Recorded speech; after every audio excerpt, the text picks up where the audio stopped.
Un encuentro con su palabra, porque secase la hierba, marchitase la flor, mas la palabra de Dios permanece para siempre. Con ustedes, el doctor José Ricardo Arias Quintero.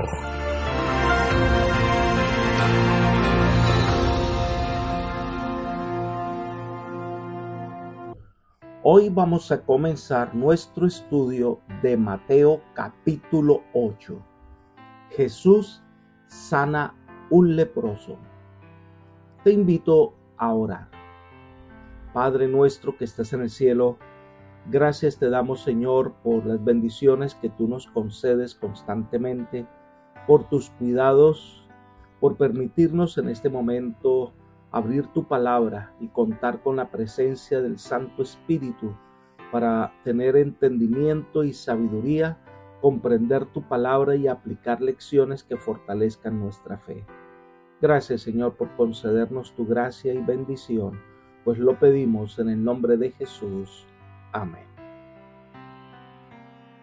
Mateo es el más ordenado de los escritores del Evangelio y tiene su narración de la vida de Jesús en temas que van llenando los propósitos de su Evangelio, que es persuadir a los judíos incrédulos que Jesús es el Mesías.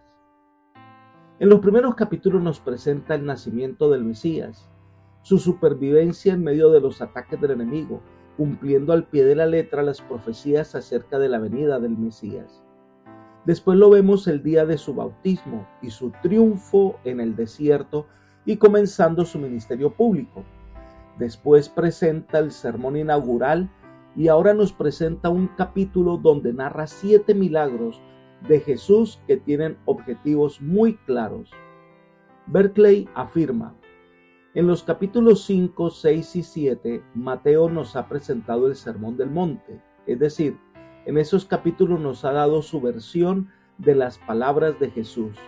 En el capítulo 8 nos da el relato de los hechos de Jesús. Los capítulos 5, 6 y 7 nos presentan la sabiduría de Dios en palabras.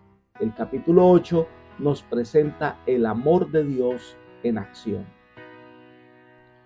Cada uno de los milagros que Jesús hizo era para reafirmar el hecho que es el Mesías de todos y que su misión es salvar a todo el mundo.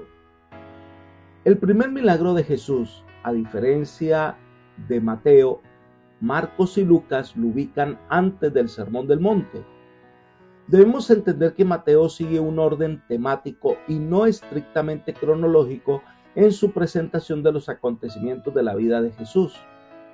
Este milagro muestra la compasión de Jesús por un hombre agobiado por una terrible enfermedad. Esta es la sección de Mateo capítulo 8, versículos 1 al 4. Leamos el versículo 1. Cuando descendió Jesús del monte, lo seguía mucha gente. Mateo nos dice que mucha gente siguió a Jesús antes del Sermón del Monte, como después del mismo. Esta es una etapa del ministerio de Jesús muy interesante. Miremos el versículo 2. En esto se le acercó un leproso y se postró ante él, diciendo: Señor, si quieres, puedes limpiarme. En el mundo antiguo la lepra era la más terrible de todas las enfermedades. Masterman escribe: ninguna otra enfermedad reduce a un ser humano por tanto tiempo a una ruina repugnante. Esta enfermedad va deteriorando a la persona en vida, va perdiendo la sensibilidad de todo el cuerpo, va muriendo a pedazos, va perdiendo la capacidad de cerrar sus ojos, su piel se va cayendo a pedazos, va perdiendo poco a poco los dedos de su mano. Esta enfermedad puede afectar a una persona entre 20 a 30 años. En la Edad Media, una persona con lepra era llevada al templo y se le hacía una ceremonia fúnebre. Se lo consideraba un muerto en vida.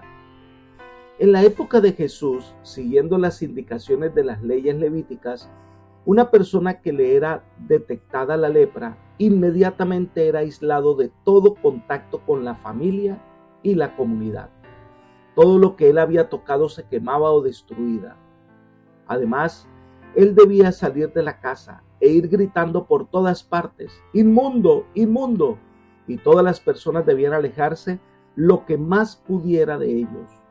No ha habido ninguna enfermedad que separara tanto como la lepra a una persona de sus semejantes. Ninguno se acercaba a ellos, nadie le tocaba. Tocar a un leproso en la época de Jesús era quedar contaminado y era puesto en aislamiento. Solo bastaba que un leproso se asomara a una casa y la misma era considerada inmunda y no era habitada más. Así que pensemos por un poco lo que debía sentir esta persona, alejada de todos y además con una vida deambulando, sintiendo morir a pedazos. Era una vida aparentemente sin esperanza. Solo esperaba la muerte y poder descansar. Lo peor de todo es que se consideraba la lepra como un castigo de Dios porque era la manifestación externa de un pecado interno. Por eso se lo consideraba un paria moral y social, pero además abandonado por Dios. Ellen de White comenta: la lepra era la más temida de todas las enfermedades conocidas en el Oriente. Su carácter incurable y contagioso y sus efectos horribles sobre sus víctimas llenaban a los más valientes de temor. Entre los judíos era considerada como un castigo por el pecado y por lo tanto se la llamaba el azote, el dedo de Dios. Profundamente arraigada, imposible de borrar, mortífera, era considerada como un símbolo del pecado. Deseo de todas las gentes, página 227. Así que este hombre que deambulaba gritando inmundo, inmundo, para que todos huyeran de su camino, le llegó una luz de esperanza en su vida. Por alguna razón, este hombre supo acerca de Jesús y sabía de su poder para sanar enfermedades. Cojos, ciegos, sordos eran sanados por este hombre que proclamaba el evangelio del reino de Dios. Pero en su mente había un conflicto. Desde la época de Eliseo no se registraba el sanamiento de un leproso. ¿Será que un ser tan indigno no puede tener esperanza? ¿Será que este maestro le dará la espalda? Sin embargo, supo que estaba a orillas del mar de Galilea y decide verlo.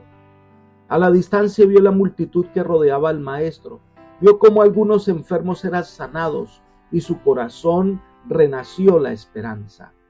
Se acerca a Jesús y tenía la seguridad que él podía ayudarle. Y pasando por alto todos los protocolos, el relato menciona que este leproso se acercó con la seguridad que Jesús podía limpiarle, que Jesús tenía la solución. Pero se muestra que este hombre tenía fe. Le dice: Jesús, si quieres, puedes limpiarme. Sabía y tenía la seguridad que Jesús era la solución, pero se acerca a Jesús con humildad. No demandó la curación, no pidió una demostración desafiante de poder. Solo dijo: si quieres. Es como si le dijera: Señor, tienes el poder, sé que puedes limpiarme, pero solo si tú quieres. Ellen de White describe ese momento así: presenta un espectáculo repugnante. La enfermedad había hecho terribles estragos. Su cuerpo decadente ofrecía un aspecto horrible. Al verle, la gente retrocedía con terror. Se agolpaban unos sobre otros en su ansiedad de escapar de todo contacto con él. Algunos trataban de evitar que se acercara a Jesús, pero en vano. Él ni los veía ni los oía. No percibía tampoco sus expresiones de horror. Veía tan solo al Hijo de Dios. Oía únicamente la voz que infundía vida a los moribundos. Acercándose con esfuerzo a Jesús, se echó a sus pies clamando: Señor, si quieres, puedes limpiarme. Libro El deseo de todas las gentes, página 228. Él usa el griego katharizo, que significa limpiar, y no terapeu, que significa curar y sanar. Tanto en los tiempos del Antiguo Testamento como en los del Nuevo Testamento, se hace referencia a los leprosos como inmundos, que necesitaban ser limpiados, a diferencia de un enfermo que necesitaba ser sanado. Esta diferencia de términos refleja la idea de que la lepra no se parecía a otras enfermedades. y que la diferencia consistía esencialmente en una impureza moral y ritual. Esperaba solo la voluntad de Dios. Además, vino a presentarse con reverencia. Dice el texto que él se postró para adorarle. Le reconoció como el Señor, como el Salvador, y esperó la respuesta de Jesús. Solo que no esperaba lo que iba a pasar. Versículo 3. Jesús extendió la mano y lo tocó diciendo: quiero, sé limpio. Y al instante su lepra desapareció. Nadie desde que le diagnosticaron esta terrible enfermedad se había atrevido a tocarle, pero Jesús le tocó. Su amor se vio en ese toque y nada podía contaminarlo porque Él es la fuente de vida. Entonces, desafiando todas las leyes naturales y rituales, el Señor le toca y le sana. Aquí vemos a Jesús tocando lo intocable. El leproso estaba desterrado de la sociedad. Tocarle y hasta acercarse a Él era quebrantar la ley. Aquí vemos el amor de Dios abrazando con piedad y compasión a una persona que todos mantenían a una distancia prudencial. Dios ha venido a buscar a la humanidad contaminada por el pecado. Ha venido a sanarnos y salvarnos. Dios no se avergüenza de nosotros. Quiere darnos vida.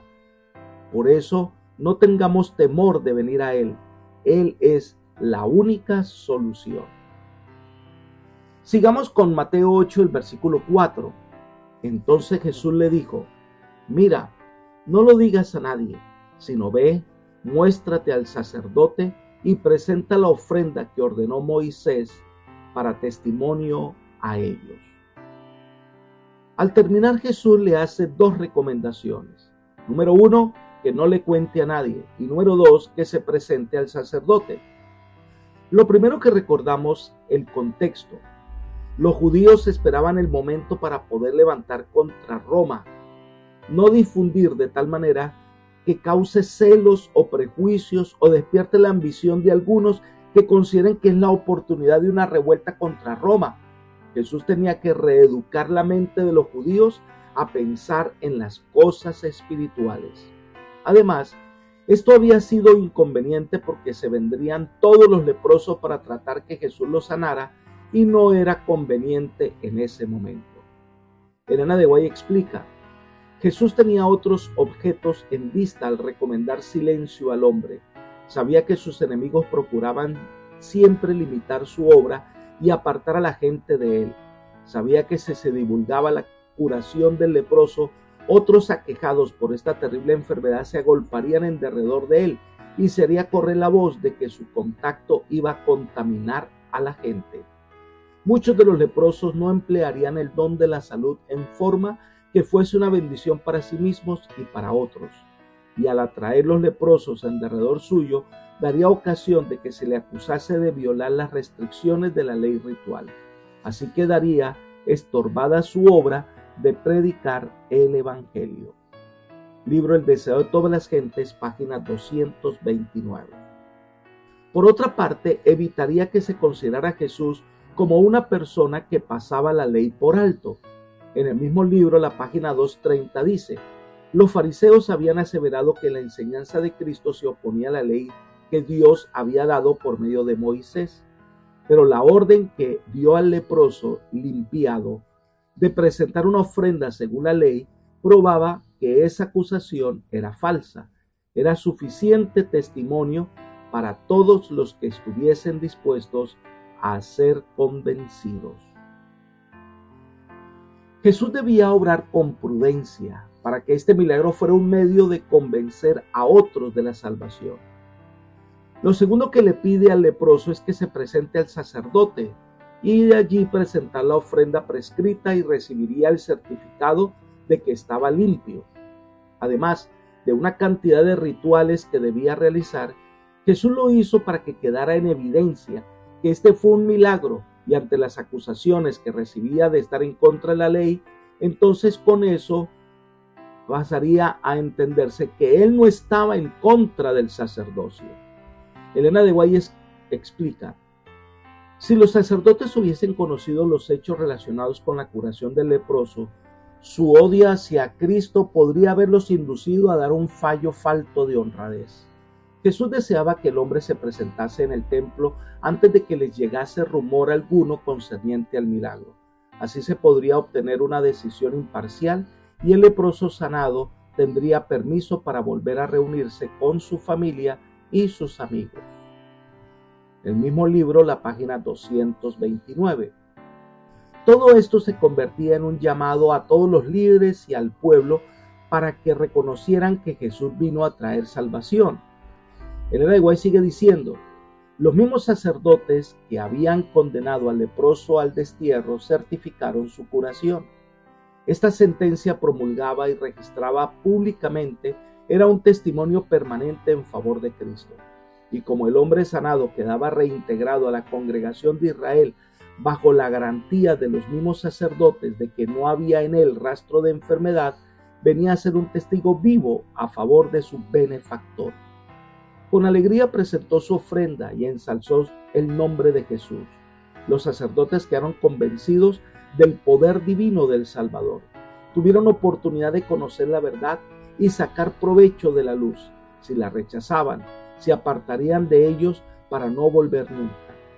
Muchos rechazaron la luz, pero no fue dada en vano. Fueron conmovidos muchos corazones que por un tiempo no dieron señal de serlo. Durante la vida del Salvador, su misión pareció recibir poca respuesta de amor de parte de los sacerdotes y maestros. Pero después de su ascensión, la Escritura registra: una gran multitud de los sacerdotes obedecía a la fe. Libro El deseo de todas las gentes, página 231. Este milagro de Jesús es una evidencia del poder, pero más del amor de Dios y su deseo de salvarnos. Apreciado amigo y hermano, no importa qué tan grave hayan sido los delitos o pecados que hayas cometido, Jesús vino a salvarte del pecado. Jesús vino a darte vida. La obra de restauración es una obra que desea hacer en cada uno de nosotros.